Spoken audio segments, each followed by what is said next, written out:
नमस्कार। किसी भी देश को आगे बढ़ाने के लिए सबसे जरूरी चीज क्या होती है? सही और सटीक डेटा। यही डेटा तो तय करता है कि सड़कें कहाँ बनेंगी, स्कूल कहाँ खुलेंगे और आने वाले कल की प्लानिंग कैसे होगी। और जब बात हो जनगणना 2027 यानी हमारी अगली जनगणना की, तो ये पूरी प्रक्रिया बहुत ही हाईटेक और लॉजिकल हो जाती है। तो चलिए सीधे इस प्रक्रिया के अंदर चलते हैं और समझते हैं कि 2027 की जनगणना में डेटा प्रविष्टि का ये नया सिस्टम आखिर कितना स्मार्ट और साइंटिफिक है। शुरुआत करते हैं इस ऑफिशियल गाइडलाइन से जो प्रगणकों यानी एन्यूमरेटर्स के लिए बनाई गई है। यहाँ हमारा पूरा फोकस एक खास पॉइंट पर होगा और वो है प्रश्न नंबर 7। देखिए, ये प्रश्न 7 कोई आम सवाल नहीं है, ये ऐप के अंदर एक मास्टर स्विच की तरह काम करता है। इसी सवाल के जवाब से ये तय होता है कि मोबाइल ऐप में आगे कौन से रास्ते खुलेंगे और कौन से बंद हो जाएंगे, क्योंकि ये सीधे इस बात से जुड़ा है कि उस जनगणना मकान का असली इस्तेमाल किस चीज के लिए हो रहा है। इस विश्लेषण में हम मुख्य रूप से इन बिंदुओं पर बात करेंगे। 1. जनगणना 2027 का मिशन। 2. कोड 1 यानी मानक आवासीय उपयोग। 3. कोड 2 जिसमें मिश्रित और संस्थागत उपयोग आता है। उसके बाद 4. कोड 3 से 9 जो गैर आवासी के लिए है। 5. कोड 0 यानी खाली जनगणना मकान और आखिर में 6. विशेष परिवार और अंतिम जिम्मेदारी। तो सबसे पहले बढ़ते हैं भाग 1 की तरफ, जनगणना 2027 का मिशन। ऐप की बारीकियों और टेक्निकल डिटेल्स में उतरने से पहले ये जानना बहुत जरूरी है कि आखिर इन सब की इतनी अहमियत क्यों है।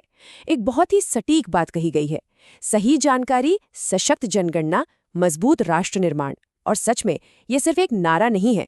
अगर ऐप में एक भी गलत एंट्री हो जाए तो उसका असर संसाधनों के गलत बंटवारे के रूप में सामने आ सकता है। इसी वजह से ऐप में इतना स्मार्ट लॉजिक फिट किया गया है। अगर नींव में ही डेटा एकदम सटीक जाएगा, तभी तो देश के विकास का ढांचा मजबूत बनेगा ना। अब जरा इस डिसीजन ट्री पर नजर डालते हैं।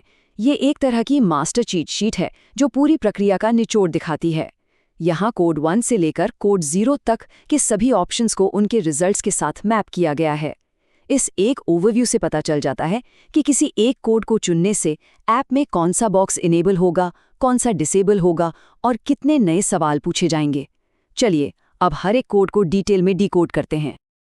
अब आते हैं भाग 2 पर, कोड 1 यानी मानक आवासीय उपयोग।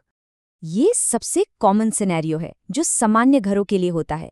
यहाँ ऐप का सिस्टम डिज़ाइन सच में काबिले तारीफ है। जैसे ही प्रगणक प्रश्न 7 में आवास के लिए कोड 1 सिलेक्ट करता है तो ऐप खुद ब खुद वास्तविक उपयोग दर्ज करे वाले टेक्स्ट बॉक्स को निष्क्रिय यानी लॉक कर देता है। बाकी सभी कोड्स में ये सक्रिय रहता है, लेकिन यहाँ नहीं। सोचिए, भारत में करोड़ों घर हैं। अगर हर बार मैन्युअल तरीके से आवास टाइप करना पड़े तो कितना वक्त बर्बाद होगा। सिस्टम का ये छोटा सा लॉक प्रगणकों के हजारों घंटे बचा लेता है।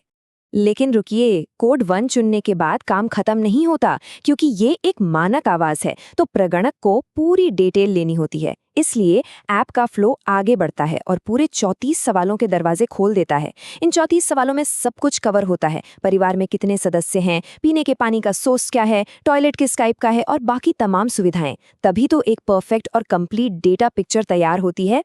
आगे बढ़ते हैं भाग 3 की तरफ, कोड 2 मिश्रित और संस्थागत उपयोग। अब एक थोड़ी कॉम्प्लेक्स कैटेगरी में आते हैं। ऐसी बिल्डिंग जो सिर्फ रहने के काम नहीं आ रही बल्कि कुछ और भी हो रहा है वहाँ। जैसे मान लीजिए ग्राउंड फ्लोर पर किराने की दुकान है और लोग ऊपर वाले फ्लोर पर रह रहे हैं। इसे कहते हैं मिक्स्ड यूज और इसके लिए कोड 2 इस्तेमाल होता है। यहाँ ऐप का लॉजिक थोड़ा बदल जाता है। ध्यान दीजिए, यहाँ वास्तविक उपयोग वाला बॉक्स तुरंत सक्रिय हो जाएगा और प्रगणक को मैन्युअली लिखना पड़ेगा कि एग्जैक्टली वहाँ क्या काम होता है। उसके बाद वही पूरे 34 सवाल पूछे जाएंगे। एक और मजेदार बात, कोड 2 सिलेक्ट करते ही ऐप में एक नया संस्थागत यानी इंस्टीट्यूशनल चेकबॉक्स भी एक्टिव हो जाता है। अब अगर वो बिल्डिंग एक संस्थागत परिवार है तो प्रोसेस थोड़ी और स्पेसिफिक हो जाती है। स्टेप 1 में कोड 2 चुना, फिर स्टेप 2 में उस नए संस्थागत चेकबॉक्स पर टिक किया। बस यहीं पर ऐप का मास्टर लॉजिक अपना जादू दिखाता है। स्टेप 2 में टिक करते ही स्टेप 3 में ऐप तुरंत अपने आप को अडेप्ट कर लेता है और जितने भी गैर जरूरी सवाल हैं उन्हें हटा देता है। स्क्रीन पर अब सिर्फ और सिर्फ प्रश्न 9 से लेकर 11 ही दिखाई देते हैं। और इस संस्थागत प्रक्रिया के अंदर एक बहुत ही हैरान करने वाला टेक डिटेल छिपा है। जब ऐप सिर्फ प्रश्न 9 से 11 दिखाता है तो वो प्रश्न 9 के जवाब में यानी परिवार क्रमांक में खुद ही 999 भर देता है। Auto generate. 1 मिनट के लिए सोचिए, पूरे देश में कितने हॉस्टल, कितनी जेल और आश्रम हैं। हर जगह मैनुअल एंट्री करने के बजाय ये छोटा सा 999 फीचर प्रगणकों की कितनी ज्यादा मेहनत और कन्फ्यूजन बचाता है।